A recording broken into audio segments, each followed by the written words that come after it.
नमस्कार दोस्तों, प्रस्तुत करती हूँ गोदान का भाग 7। ऐसे असाधारण कांड पर गांव में जो हलचल मचना चाहिए था, वो मचा और महीनों तक मचता रहा। झुनिया के दोनों भाई लाठियां लिए गोबर को खोजते फिरते थे। भोला ने कसम खाई थी, अब न झुनिया का मुंह देखेगा और न इस गांव का। होरी ने उन्होंने अपनी सगाई की जो बातचीत की थी, वह अब टूट गई थी। अब वह अपनी गाय के दाम लेगा और नगद, और उसमें विलम्ब हुआ तो होरी पर दावा करके उसका घर द्वार नीलाम करा लेगा। गांव वालों ने होरी को जाति बाहर कर दिया। कोई उसका हुक्का नहीं पीता, ना उसके पास का पानी पीता। पानी बंद कर देने की कुछ बातचीत थी, लेकिन धनिया का चंडी रूप सब देख चुके थे, इसलिए किसी को आगे आने की हिम्मत ना पड़ी। धनिया ने सबको सुना सुना कर कह दिया, किसी ने उसे पानी भरने से रोका तो उसका और अपना खून कर देगी। इस ललकार ने सभी के पित्ते पानी कर दिए। सबसे दुखी है झुनिया, जिसके कारण यह सब उपद्रव हो रहा है, और गोबर की कोई खोज खबर न मिलना इस दुख को और भी दारुण बना रहा है। सारे दिन मुंह छिपाए घर में पड़ी रहती है।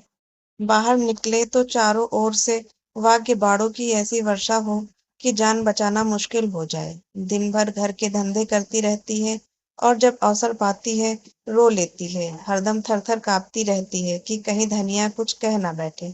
अकेला भोजन तो नहीं पका सकती, क्योंकि कोई उसके हाथ का खाएगा नहीं। बाकी सारा काम उसने अपने ऊपर ले लिया। गांव में जहाँ 4 स्त्री पुरुष जमा हो जाते हैं, यही कुत्सा होने लगती है। एक दिन धनिया घाट से चली आ रही थी कि रास्ते में पंडित दाता दिन मिल गए। धनिया ने सिर नीचा कर लिया और चाहती थी कि कतरा कर निकल जाए, पर पंडित जी छेड़ने का अवसर पाकर कब चूकने वाले थे। छेड़ ही तो दिया। गोबर का कुछ सार संदेश मिला कि नहीं धनिया? ऐसा कपूत निकला कि घर की सारी मर्जाद बिगाड़ दी। धनिया के मन में स्वयं यही भाव आते रहते थे। उदास मन से बोली, बुरे दिन आते हैं बाबा, तो आदमी की मत फिर जाती है, और क्या कहूँ। दाता दिन बोले, तुम्हें इस दुष्टा को घर में ना रखना चाहिए था। दूध में मक्खी पड़ जाती है तो आदमी उसे निकाल कर फेंक देता है और दूध पी जाता है। सोचो कितनी बदनामी और जग हंसाई हो रही है। वह उल्टा घर में ना रहती तो कुछ ना होता। लड़कों से इस तरह की भूल चूक होती रहती है। जब तक बिरादरी को भात ना दोगे, बामनों को भोज ना दोगे, कैसे उद्धार होगा। उसे घर में ना रखते तो कुछ ना होता। होरी तो पागल है, तू कैसे धोखा खा गई। दाता दिन का लड़का माता दिन एक चमाइन से फंसा हुआ था। इसे सारा गांव जानता था, पर वह तिलक लगाता था, पोथी पत्रे बाँचता था, कथा भागवत कहता था, धर्म संस्कार करता था। उसकी प्रतिष्ठा में जरा भी कमी न आई थी। वह नित्य स्नान पूजा करके अपने पापों का प्रायश्चित कर लेता था। धनिया जानती थी, झुनिया को आश्रय देना ही से यह सारी विपत्ति आई है। उसे न जाने कैसे दया आ गई, नहीं उसी रात को झुनिया को निकाल देती तो क्यों इतना उपहास होता। लेकिन यह भय भी होता था कि तब उसके लिए नदी या कुएं के सिवा और ठिकाना कहाँ था। एक प्राण का मूल्य लेकर, एक नहीं दो प्राणों का, वह अपने मर्जाद की रक्षा कैसे करती। फिर झुनिया के गर्भ में जो बालक है, वह धनिया ही के हृदय का टुकड़ा तो है। हंसी के डर से उसके प्राण कैसे ले लेती। और फिर झुनिया की नम्रता और दीनता भी उसे निर्वस्त करती रहती थी। वह जली भुनी बाहर से आती, पर ज्यों ही झुनिया लोटे का पानी लाकर रख देती और उसके पांव दबाने लगती, उसका क्रोध पानी हो जाता। बेचारी अपनी लज्जा और दुख से आप दबी हुई है, उसे और क्या दबाएं, मरे को क्या मारे। उसके तीव्र स्वर ने कहा, हमको कुल प्रतिष्ठा इतनी प्यारी नहीं है महाराज कि उसके पीछे एक जीव की हत्या कर डालें। ब्याहता ना सही, पर उसकी बाह तो पकड़ी है मेरे बेटे ने, किस मुंह से निकाल देते। वही काम बड़े बड़े करते हैं, मुद्दा उनसे कोई नहीं बोलता, उन्हें कलंक नहीं लगता। वही काम छोटे आदमी करते हैं तो उनकी मर्जाद बिगड़ जाती है, नाक कट जाती है। बड़े आदमियों को अपनी नाक दूसरों की जान से प्यारी होगी, हमें तो अपनी नाक इतनी प्यारी नहीं। दाता दिन हार मानने वाले जीव न थे। वह इस गांव के नारद थे, यहाँ की वहां, वहां की यहाँ, यही उनका व्यवसाय था। वह चोरी तो ना करते थे, उसमें जान जोखिम था, पर चोरी के माल में हिस्सा बांटने के समय अवश्य पहुंच जाते थे। कहीं पीठ में धूल न लगने देते थे। जमींदार को आज तक लगान की एक पाई न दी थी। कुर्की आती तो कुएं में गिरने चलते। नौखेराम के किए कुछ न बनता, मगर आसमियों को सूद पर रुपए उधार देते थे। किसी स्त्री को कोई आभूषण बनवाना है, दाता दिन उसकी सेवा के लिए हाजिर है। शादी ब्याह तय करने में उन्हें बड़ा आनंद आता था। यश भी मिलता था, दक्षिणा भी मिलती थी। बीमारी में दवा दारू भी करते हैं, झाड़ फूक भी, जैसी मरीज की इच्छा हो। और सभा चतुर इतने हैं कि जवानों में जवान बन जाते हैं, बालकों में बालक और बूढ़े में बूढ़े।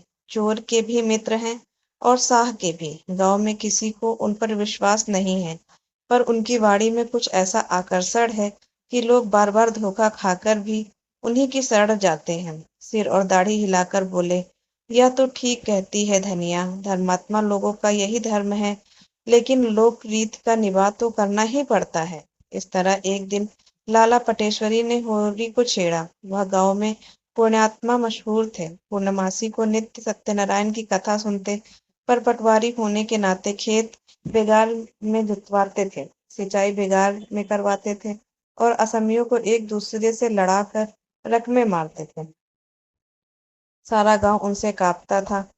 गरीबों को 10-10, 5-5 करज देकर उन्होंने कई हजार की संपत्ति बना ली थी। फसल की चीजें असमियों से लेकर कचहरी और पुलिस के अमलों की भेंट करते रहते थे।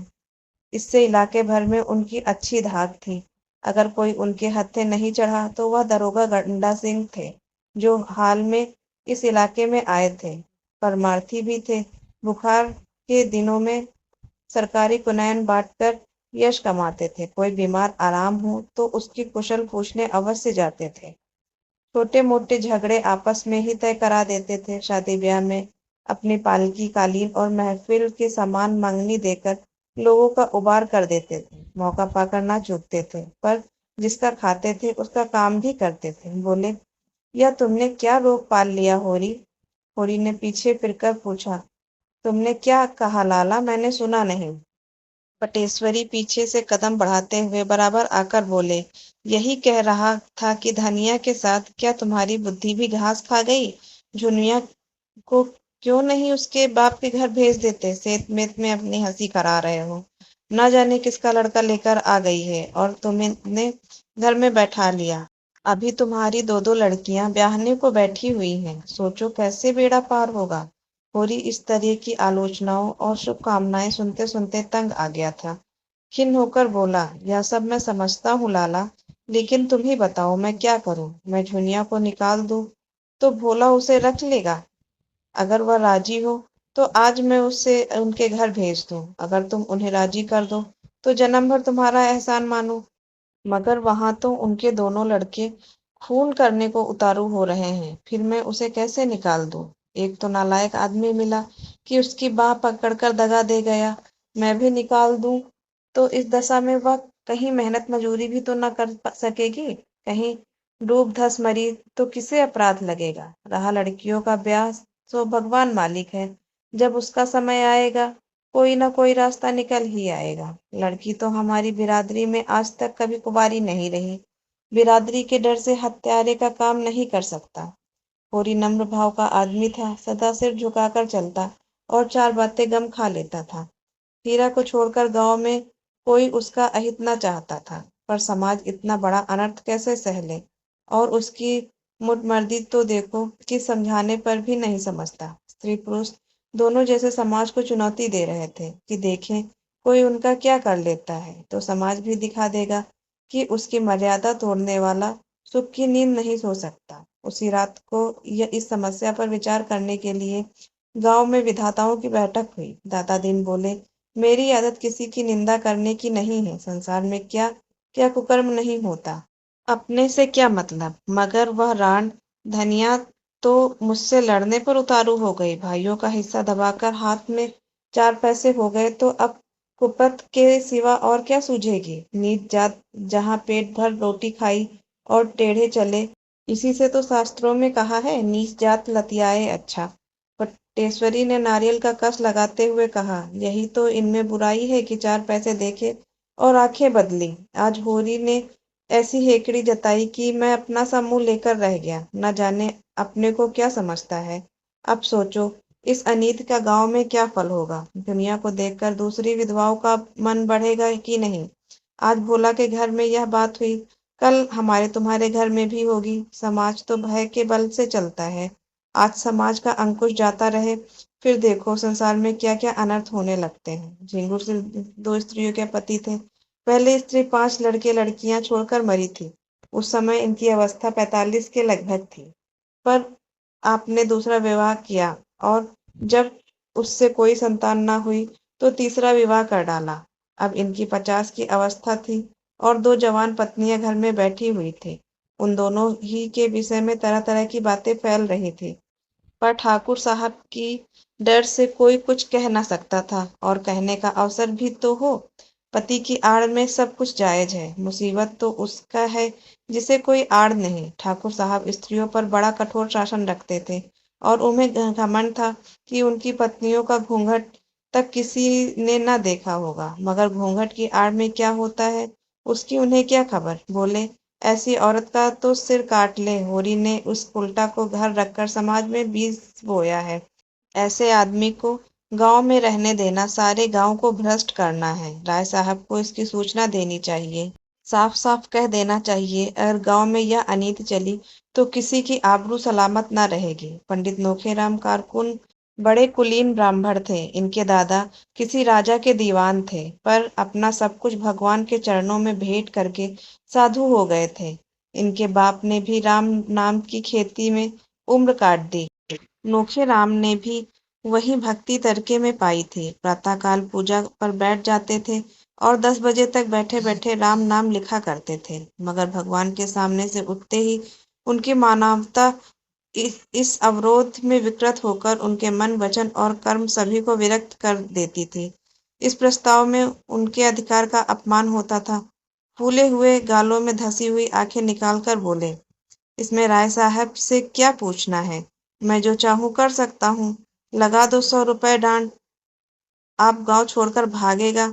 इधर बेदखली भी दायर किए देता हूँ। पटेश्वरी ने कहा, मगर लगान तो बेबाक कर चुका है। झिंगुर सिंह ने समर्थन किया, हाँ, लगान के लिए ही तो हमसे 30 रुपए लिए थे। नोखेराम ने घमंड के साथ कहा, लेकिन अभी रसीद तो नहीं दी। सबूत क्या है कि लगान बेबाक कर लिया। सर्वसम्मति से यही तय हुआ कि होरी पर 100 रुपए तवान लगा दिया जाए। केवल एक दिन गांव के आदमियों को बटोरकर उनकी मंजूरी ले लेने का अभिनय आवश्यक था। संभव था इसमें 10-5 दिन की देरी हो जाए, पर आज ही रात को झुनिया के लड़का पैदा हो गया और दूसरे ही दिन गांव वालों की पंचायत बैठ गई। होरी और धनिया दोनों अपनी किस्मत का फैसला सुनने के लिए बुलाए गए। चौपाल में इतनी भीड़ थी कि कहीं तिल रखने की जगह न थी। पंचायत ने फैसला किया कि होरी पर 100 रुपए नगद और 30 मन अनाज डांड लगाया जाए। धनिया भरी सभा में रुआंधे कंठ से बोली, पंचो, गरीब को सताकर सुख ना पाओगे, इतना समझ लेना। हम तो मिट जाएंगे, कौन जाने इस गांव में रहें या ना रहें, लेकिन मेरा शराब तुमको भी जरूर से जरूर लगेगा। मुझसे इतना बड़ा जारीबाना इसलिए लिया जा रहा है कि मैंने अपनी बहू को क्यों अपने घर में रखा, क्यों उसे घर से निकालकर सड़क की भिखारिन नहीं बना दिया। यही न्याय है ए?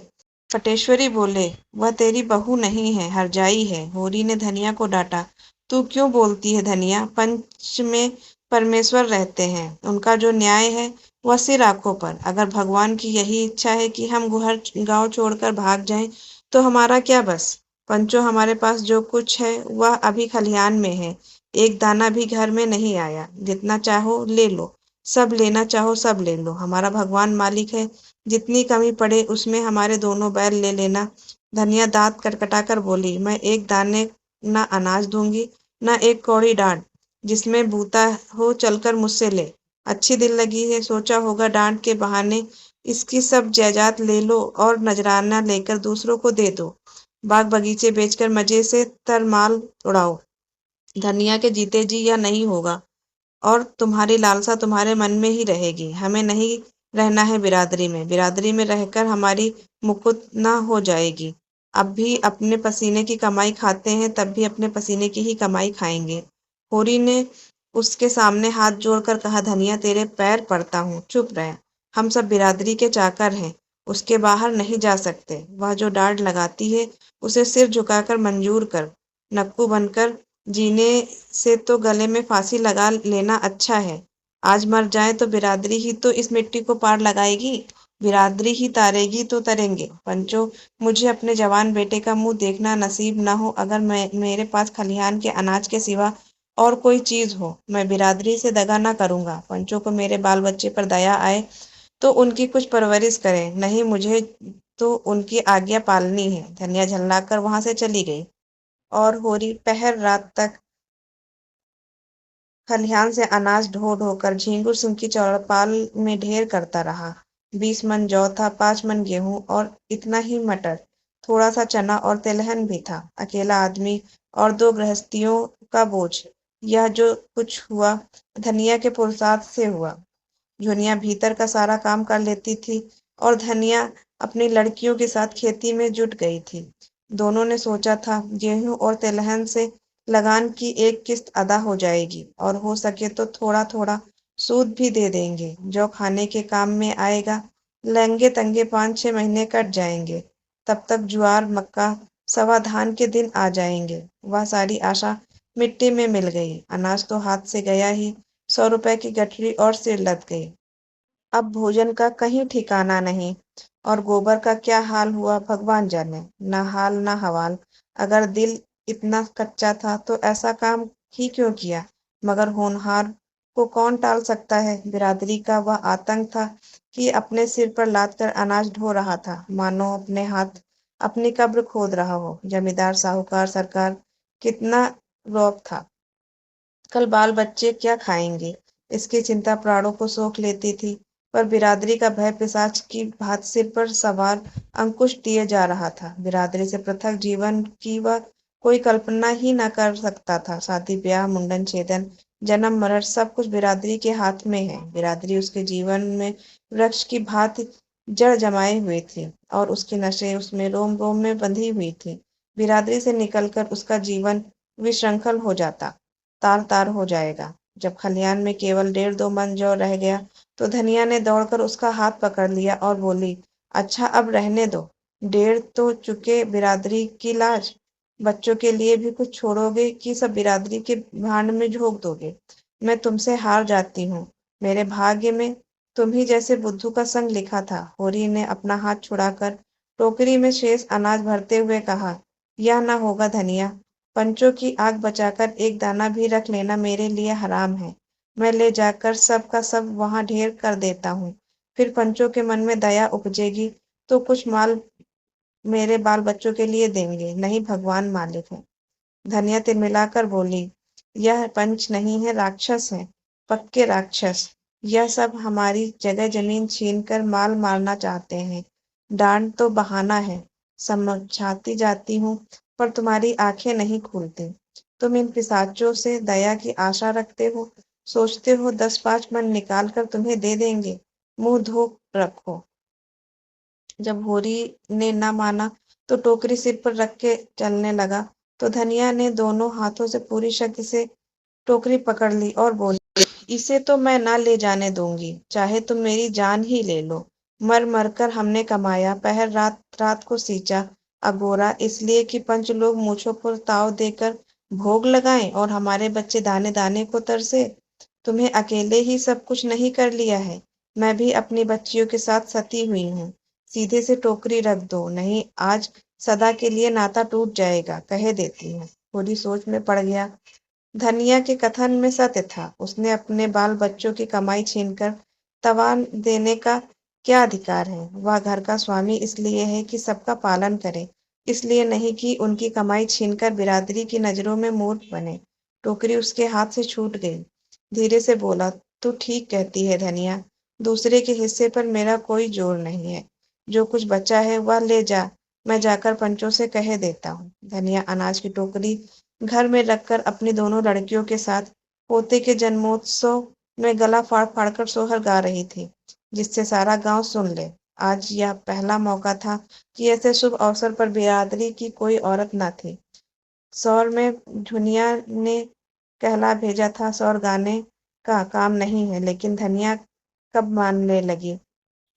अगर बिरादरी को उसकी परवाह नहीं है तो वह भी बिरादरी की परवाह नहीं करती। उसी वक्त होरी अपने घर को 80 रुपए पर झिंगुर सिंह के हाथ गिरो रख रहा था। डांड के रुपए का इसके सिवा वह और कोई प्रबंध न कर सकता था। 20 रुपए तो तेलहन, गेहूं और मटर से मिल गए। शेष के लिए घर लिखाना पड़ गया। नोखेराम तो चाहते थे कि बैल बिकवा लिए जाए, लेकिन पटेश्वरी और दाता दीन ने इसका विरोध किया। बैल बिक गए तो होरी खेती कैसे करेगा। बिरादरी उसकी जायदाद से रुपए वसूल करे, पर ऐसा तो ना करे कि वह गांव छोड़कर भाग जाए। इस तरह बैल बच गए। होरी रहननामा लिखकर कोई 11 बजे घर आया तो धनिया ने पूछा, इतनी रात तक वहां क्या करते रहे। होरी ने जुलाहे का गुस्सा दाढ़ी पर उतारते हुए कहा, करता क्या रहा, इस लौंडे की करनी भरता रहा। अभागा आप तो चिंगारी छोड़कर भाग गया। मुझे बुझानी पड़ रही है। 80 रुपए में घर रहन लिखना पड़ा। करता क्या, अब हुक्का खुल गया। अत्री ने अपराध क्षमा कर दिए। धनिया ने होठ चबाकर कहा, ना हुक्का खुलता तो हमारा क्या बिगड़ जाता। 4-5 महीने नहीं किसी का हुक्का पिया तो क्या छोटे हो जाते। मैं कहती हूँ तुम इतने भोंदू क्यों हो। मेरे सामने तो बड़े बुद्धिमान बनते फिरते हो। बाहर तुम्हारा मुंह क्यों बंद हो जाता है। ले दे के बाप दादा की निशानी एक घर बच रहा था, आज तुमने उसका भी वारा न्यारा कर दिया। इसी तरह कल यह 3-4 बीघे जमीन है, इसे भी लिख देना और तब गली गली भीख मांगना। मैं पूछती हूँ, तुम्हारे मुंह में जीभ ना थी। उन पंचों से पूछते, तुम कहाँ के बड़े धर्मात्मा हो जो दूसरों पर डांड लगाते फिरते हो। तुम्हारा तो मुंह देखना भी पाप है। होरी ने डांटा, चुप रहे, बहुत चढ़ ना बोल। बिरादरी के चक्कर में अभी पड़ी नहीं है, नहीं मुंह से बात ना निकलती। धनिया उत्तेजित हो गई। कौन सा पाप किया है जिसके लिए बिरादरी से डरे। किसी की चोरी की है, किसी का माल काटा है, बहरिया रख लेना पाप नहीं है, हाँ रख के छोड़ देना पाप है। आदमी का बहुत सीधा होना भी बुरा है। उसके सीधेपन का फल यही होता है कि कुत्ता भी मुंह चाटने लगता है। आज उधार तुम्हारी वाह वाह हो रही होगी। बिरादरी की कैसी मर्जाद रख ली। मेरे भाग फूटे थे कि तुम जैसे मर्द से पाला पड़ा। कभी सुख की रोटी ना मिली। मैं तेरे बाप के पाँव पड़ने गया था, वही मुझे लेने गले बांध गया। पत्थर पड़ गया था उनकी अकल पर, और उन्हें क्या कहूँ, ना जाने क्या देखकर लट्टू हो गए। फिर कोई बड़े सुंदर भी तो ना थे तुम। विवाद विनोद के क्षेत्र में आ गया। 80 रुपए गए तो गए, लाख रुपए का बालक तो मिल गया, उसे तो कोई न छीन लेगा। गोबर घर लौट आए। धनिया अलग झोपड़ी में भी सुखी रहेगी। होरी ने पूछा, बच्चा किसको पड़ा है। धनिया ने प्रसन्न होकर जवाब दिया, बिल्कुल गोबर को पड़ा है। सच, रिष्ट पुष्ट तो है। हाँ अच्छा है। इसी के साथ गोदान का 11वां भाग समाप्त होता है। फिर मिलूंगी भाग 12 के साथ। तब तक के लिए शुभ रात्रि। धन्यवाद।